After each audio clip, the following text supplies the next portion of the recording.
আলিফ বাতা নিয়ে নতুন একটি গজল, গজলটি শুনে যান।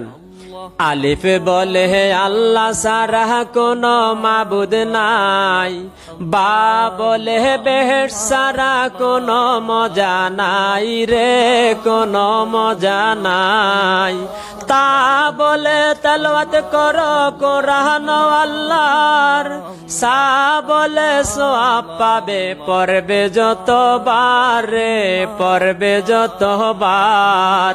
জিম বলে জলদি করে করো না কোনো কাজ, হা বলে হারাম মাল খাইও না তোমরা, খ বলে খারাপ কথা মুখে বইল না, দাল বলে দিল দিয়া পড়ো আল্লাহর কোরআন, জাল বলে জিকির করো আল্লাহ রহমান রে, আল্লাহ